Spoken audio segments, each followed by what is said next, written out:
Do you think Australia will once again make it through the semis? I think Australia. How much do you think the influence of Adam Zampa is in this side in conditions like Pakistan? The thing is, there are 4 people now vying for that number 6 slot. So there's going to be somebody still feel that they're a very strong contender because that traditional Steve Smith big innings is still due.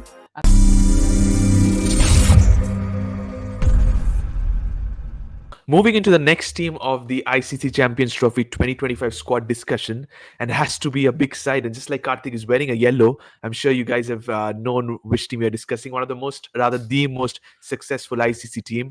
And Karthik, welcome to the show. When you talk about Australia, they've already won this trophy, the championship, Champions Trophy in 2006 and 2009. I'm sure you must have watched those games very closely. But when you talk about now the Aussie side, we talk about England, India, others. Some of them are in a transition phase. We heard. Have you ever seen Australia being in a transition phase? See, as much as Australia is in a transition phase, they still manage to, have ways to win the World Cup or win a particular trophy. Like last year not last year, 2023, time passes fast. We're already in 2025. 2023 October, the first 2 games that they lost at Chennai and Correct. I think the game at Lucknow I versus think South Africa. Lucknow. Yeah, yeah. So once they had lost those games, it never looked like Australia would, come back to the World Cup because they had 2 heavy margin losses. And they also, I thought they will basically replace Travis Head and get somebody else because the guy wasn't playing. He was injured for the first Correct. few games. Correct. Now, I love the way Australia invested faith in their players. And I know for a fact that David Warner, when he went to Kolkata, this was for the semi-final, he thought it was going to be his last game for the World Cup. Because one of Mhm. my close friends is David Warner's manager. Okay. So, and I was basically, with them during the other semi-final, which was happening Okay. in Bombay. And he Wankhede. said, Yeah. I had Wankhede, but we got a call from Warner asking him to come to Kolkata and he didn't attend the Wankhede game as a result of that. So he Okay. went to Kolkata, and Warner thought this was going to be the last game. So the mental feeling I got is Australia were thinking that they were going to lose. They've somehow made it to the semi-final. But yeah, that's the whole thing with a team which has that DNA to win, right?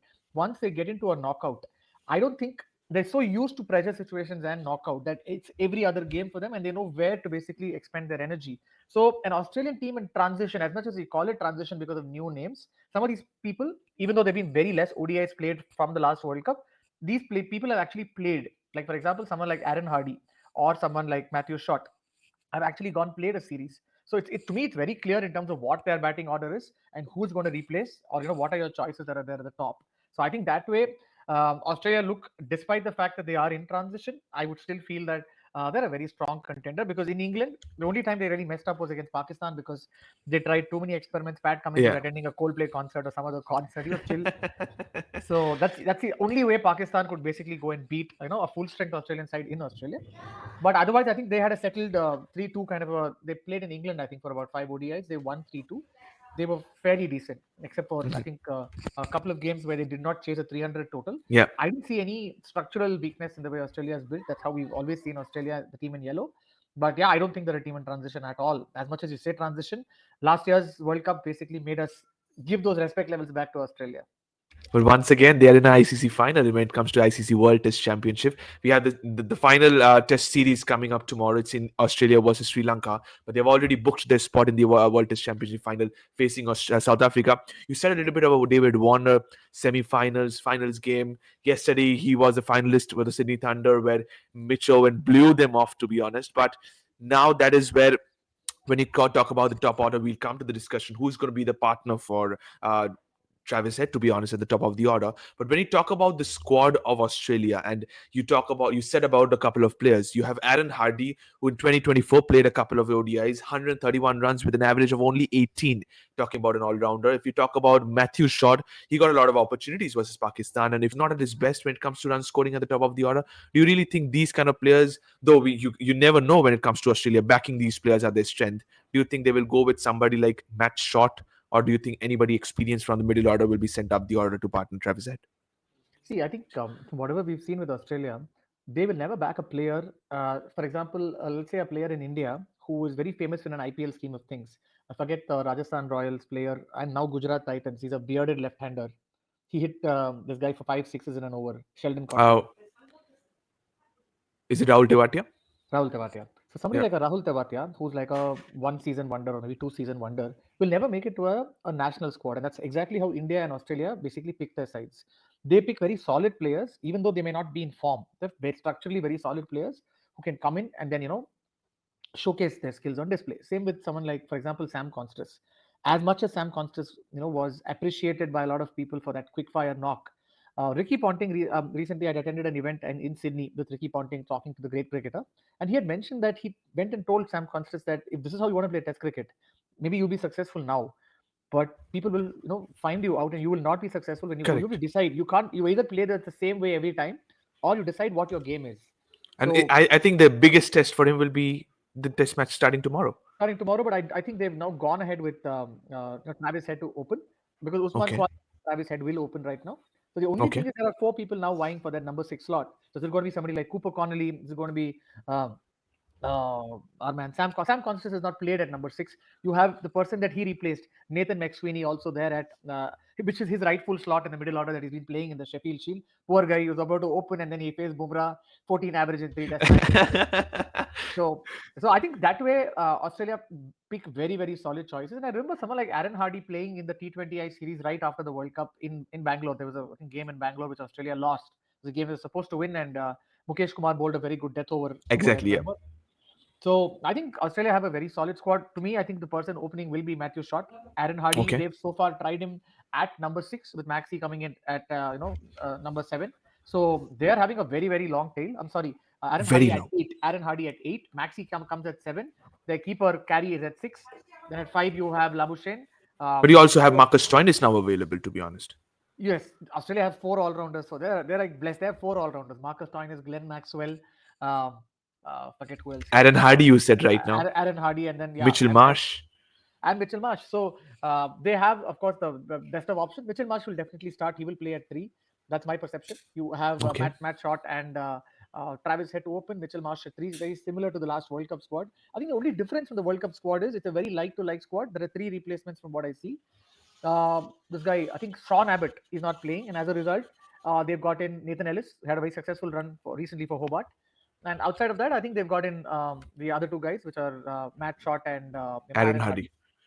Absolutely. And this bowling attack of Australia, be it with the ODIs, be it the Test, how long do you think this constant attack of Hazelwood, Stark, Cummings with Zampa or Lyon will continue? This is amazing. I know Lyon is a test bowler. He hasn't Yeah. played, more recently in the white ball format. But I was thinking that they probably will not go with the trio of Stark, Hazelwood, and this thing, because even the games in the lead up to last year, they're also trying to preserve them, not trying to utilize them. That way, Australia has very good bench strength that they are able to Mhm. actually go, because when you have somebody like Marcus Stoinis or somebody like Mitchell Marsh, I don't know how much they trust their bowling, but when you have Mhm. bowlers like these, in white ball, you're still able to get 10 overs out of them, which otherwise a Hazel would have maybe you maybe give 10 Correct. runs more in your 10 over spell. Yeah. But if you're able to keep things quiet, it allows Australia to get a batting option in. And that too, these are prolific batters. Mitchell Marsh was man of the series in the T20 World Cup, which was played in Dubai. As much Mhm. as the format is different, it's still a white ball format, and Mitchell Marsh would taken a lot of confidence from some of his performances in the white ball scenario, because he has to find ways to inspire himself, because he's gone through Mhm. a tough run being replaced by Bew Webster for the last test, and he's had a very indifferent run of form in the red ball format. So he'll definitely be looking to come back strongly and take a lot of inspiration from some of his deeds in the earlier white ball format World Cup. Okay, so you're expecting a lot of not much changes, but this is the combination which Australia are going. We come to the when it comes to the discussion about the predicted playing 11 as the show progresses. Stark and Cummings is experience. We have already seen in the Border Gavaskar Trophy, but how much do you think? Because you said about we discussed about England squad earlier in the in the previews as well. Adil Rashid is the backbone of this side, and he's been there for a long time. So how much do you think the influence of Adam Zampa is in this side in conditions like Pakistan? It's huge, right? Someone like Adam Zampa, any kind of conditions, he will come in and take wickets. If you're so, he's that kind of a bowler who is able to keep things quiet, and also you're able to bring him on when like the team is 120 for 2 in 15 overs. He'll immediately come in and take wickets. As much The as he's breakthrough not, man, yeah. yeah, he's your breakthrough man, and he's if you play fantasy, he's your regular 50 points guy. He will always come put in a 2 wicket spell, and 2 wickets is minimum. So that's how I look at Adam Zampa, and I think his role in white ball is kind of understated, simply because you have other stalwarts like Mitchell Stark or uh, Pat Cummins. But with Pat Cummins' availability, not sure he's been put in the squad. But I think from what I see, Australia are very confident with using somebody like Glenn Maxwell for a 10-over spell. And there are times Maxwell has Correct. bowled better than Adam Zampa. And I So think the way Pat Cummings trusted Maxwell and Marsh in the World Cup final in 2023 shows how much he trusts them. absolutely, England. And I think Josh Hazelwood played a couple of ODIs. In fact, the Okay. last rained out game, I remember him bowling a short spell, but not a 10-over spell. Maxi Okay. bowled a 10-over spell. But yes, I'm saying they've tested all these guys out. Because in India's case, India went to Sri Lanka, played those three ODIs, and I think we lost all the three ODIs. There was one game that was tied. So India has got a random set of people playing that particular series. It's not even the same set of series of people who are now back playing ODI cricket in the for the squad. So I'm just a little concerned about performances, or how is it that teams are playing, or getting that squad used to playing a little bit of cricket in terms of that particular format. And come to me, Australia seem a little more settled than most other sides.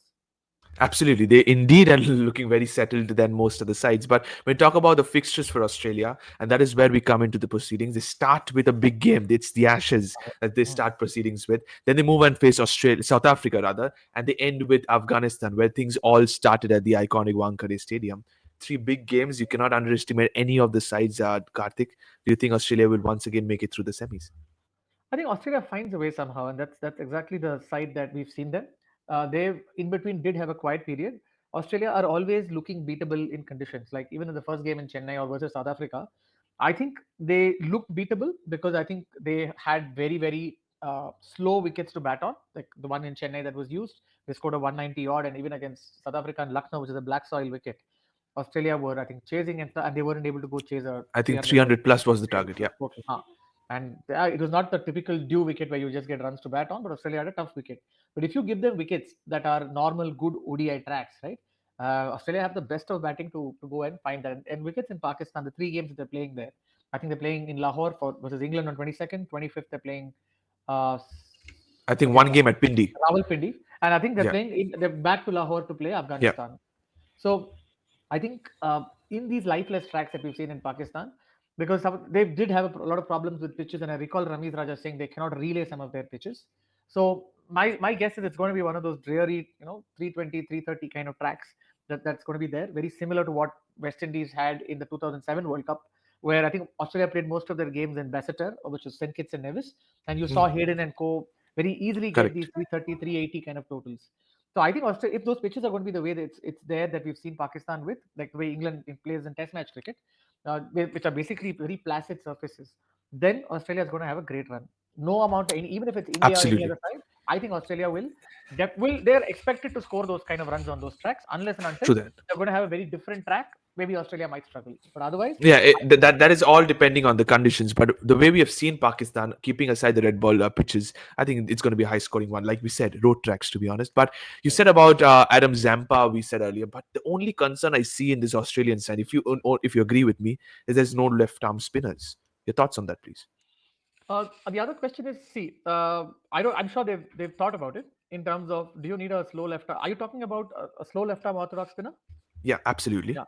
So I think they're probably looking at it in terms of in conditions like Dubai, which is only when you're going to a final or a semi-final, or in Pakistan, maybe the more recent trend of not having. See, I don't know if slow left arm orthodox bowlers have done well more so recently in conditions in Pakistan. I don't know there's any data to suggest so, but Australia have an attack which right now they are able to go pick their 10 wickets. So with an attack that is having Mitchell Stark, Hazelwood, Mitchell Marsh, Zampa, Maxwell at times, they're able to go pick 10 wickets. So if that's not a concern, unless and until, let's say, for a T20, the use of a slow left arm orthodox bowler when you have a right hand heavy side, because in that way, when the ball turns away, usually we've seen that in one day cricket, unless you have a champion bowler like somebody like Zampa, it's really not worth investing in a leg spinner. Somebody like Rashid Khan, as much as he's a veneered T20 bowler, when you go to make the format slightly longer, Rashid Khan isn't as effective because you are able to still play somebody like Rashid Khan out.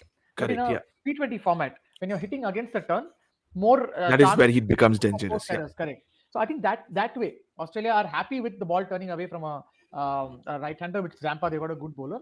But specifically, like there are some kind of wickets where a slow left-arm orthodox bowler with an arm ball will be an interesting addition. I don't think Australia are like their backup strength is what they probably have Ashton Agar who bowls slow left-arm orthodox in recent times who's played for the team. But outside of that, is there anybody that you recall who plays slow left arm orthodox and is like have been like amongst the wickets in white ball? Okay, so you're saying that they have definitely, I understand, they've thought about it, but that could be the only reason behind they're not gone for a left arm orthodox spinner. But moving on to the players to watch out for, the five players to watch out for, I have chosen according to me. I've gone with Steve Smith, Travis said, Pat Cummings, Adam Zampa, and Mitchell Stark are the five players. Five big names, but according to the conditions I've gone with, expecting some changes from your end. Well, I'll go for Travis Head because whenever your wickets are placid, this guy will come smash bowling. He recently did a 150 or so, I think, in 120 balls against England in the first ODI. Mhm. And somebody like Steve Smith is now back to the fold and is now part of the leadership group. Though, I mean, I'm specifically talking about the red ball format Correct. from the ban. I think it'll do a world of wonders because there are some players who thrive on being back in the leadership position like Virat Kohli or Steve Smith. I'm just thinking that even though he's a leadership of the red ball format, it will rub on him and he will definitely want to prove his credentials. While he's been amongst the runs like Virat Kohli scoring a quick 30 or 35, that traditional Steve Smith big innings is still due. And I'm looking at Travis Head, Steven Smith. Um, Specifically, also looking at this spinning option of Adam Zampa, Matthew Shot's going to be an important addition for them, top of the order, as well as somebody who's a 10 over option. And if they want more upspin, there's Travis Head and there's Glenn Maxwell. I'm just wondering if there's a little bit of gas left in the tank for somebody like Glenn Maxwell to also prove himself because he's not been selected for the Sri Lanka leg, Yeah. which is just basically I think two ODIs and then two Test matches at Gaul. Yeah. So and he's 37. Just published a book. I'm waiting to see if he's having a final swan song and being part of a team that is going to win Mhm. because he was a very interesting addition for the World Cup. Though he was completely out of form, Australia breathed a leg, Absolutely. Yeah. and that knock that he had against Afghanistan is Afghanistan. something Yeah. it stunned people. So the guy can basically put his body on the line and still. So Absolutely. Australia has that kind of a side, and I think these are the five people that I would look forward to. Okay, so you've gone with your five, and absolutely understandable. Thank you so much. And I think now, when you talk about the predicted playing 11, there is going to be a little bit of debate, to be honest. I've gone with my predicted playing 11, and here it is. I'll go for first. Travis said, and Mitchell Marsh are my openers. Steve Smith at number three. Manas Labuschagne at four. Glenn Maxwell and Marcus Stoinis at number five and six. Alex Carey at number seven.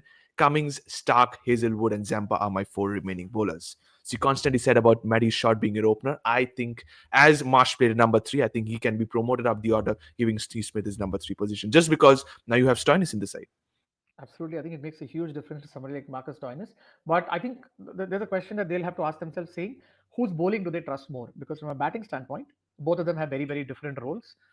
Like Marcus Stoinis is somebody I know he. There are times he's batted in the top order in T20 cricket, but in the long form cricket, Marcus Stoinis has batted slightly lower down the order. So is he a 10 overs bowler is probably my question. At least Matt Short has bowled. He's bowled in England recently at a 10 over spell.